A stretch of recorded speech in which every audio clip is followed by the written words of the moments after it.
اچھا، علامہ خادم حسین رضوی کے ساتھ جلالی صاحب کا تعلقات کس طرح تھے؟ الحمدللہ آخری دم تک زمانے بھر نے دیکھے ہیں ان کے تعلقات کیسے تھے، ہر لمحہ ہر فارم کے اوپر ساتھ ساتھ تھے. بس کچھ شر پسند عناصر اور کچھ ایسے لوگوں کے غلط باتوں اور رویوں کی وجہ سے جو ہے وہ اختلافات جو ہوئے، تو باقی اختلافات جو ہے وہ سگے بھائیوں کے درمیان بھی ہو جاتے ہیں. اختلافات کا مطلب اختلافات ہونا چاہیے، مخالفت نہیں ہونا چاہیے.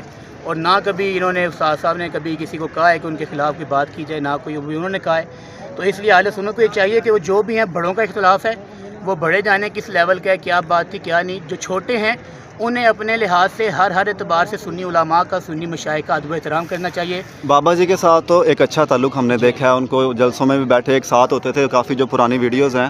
تو اب حافظ سعد حسین رضوی کے ساتھ کچھ معاملات ان کے بیک سٹیج پر ہوں یا اس طرح کی خبر ہو؟ اب آپ نے دیکھا ہوگا کہ جب بھی کبھی اس طرح کا معاملہ ہوا ہے، یہ تحریک لبیک پاکستان کے جب بھی معاملات ہوئے دھرنے کے لحاظ سے، اور جب بھی ان کا خون بہایا گیا، تو الحمدللہ قبلہ ڈاکٹر صاحب نے بھرپور طریقے سے ان کے لیے آواز اٹھائی، ٹویٹ کیے، حکومت وقت کو وارننگ بھی دی کہ سنیت کا خون نہ بہایا جائے.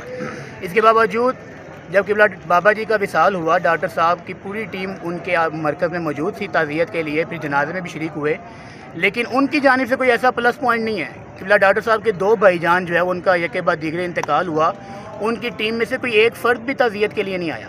تو ہم یہ سمجھتے ہیں کہ شاید انہی کی طرف سے کوئی کمی ہے. استاد صاحب نے تو بہت دفعہ قدم آگے بڑھایا ہے، ہر لحاظ سے ان کا ساتھ دیا ہے، ہر لحاظ سے ان کے حق میں بھی آوازیں اٹھائی ہیں.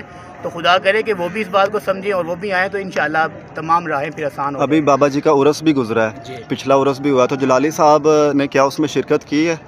ڈاکٹر صاحب کو دعوت ہی نہیں پیش کی، دعوت دیتے تو ضرور ڈاکٹر صاحب شرکت کرتے. علامہ سعد حسین رضوی صاحب کی پچھلے دنوں عرس سے پہلے کانفرنس ایک ہوئی تھی، تو اس میں اس حوالے سے سوال کیا گیا تھا کہ جلالی صاحب کو دعوت دی گئی ہے، تو انہوں نے فرمایا تھا کہ میری تمام اہل سنت جو ہیں لوگ، ان کو دعوتیں عام ہیں. مجھے اب آپ یہ بتائیں کہ آپ میں سے ہمارے میں سے کسی بزرگ کا ختم ہو اور ہم اس طرح کہیں عام دعوت ہے، تو کوئی عام بندہ بھی نہیں آتا.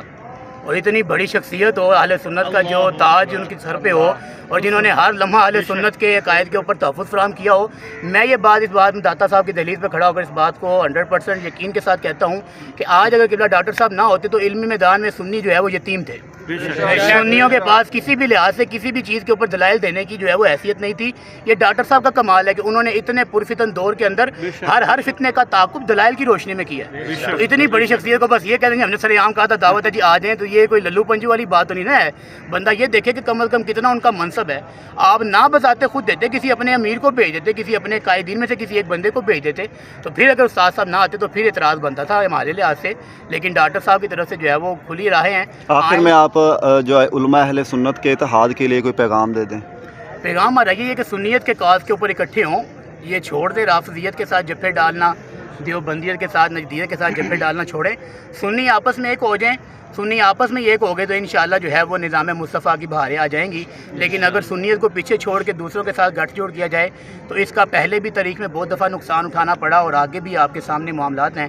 اللہ کرے کہ سب کو عقل سلیم نصیب ہو اور وہ اس معاملے میں قائدین بھی جو ہے وہ سیریس ہو کر سوچیں. تاجدار ختم نبوت زندہ باد، زندہ باد. تاجدار ختم معصومیت زندہ باد، زندہ باد. حق دائی حق واصف اشرف آصف، اشرف آصف. حق دائی حق واصف اشرف آصف، اشرف آصف. حق دائی حق واصف اشرف آصف، اشرف آصف. اہل سنت اہل جنت اہل سنت، اہل جنت. اہل سنت اہل جنت، اہل سنت اہل جنت. اہل سنت اہل جنت، اہل سنت اہل جنت.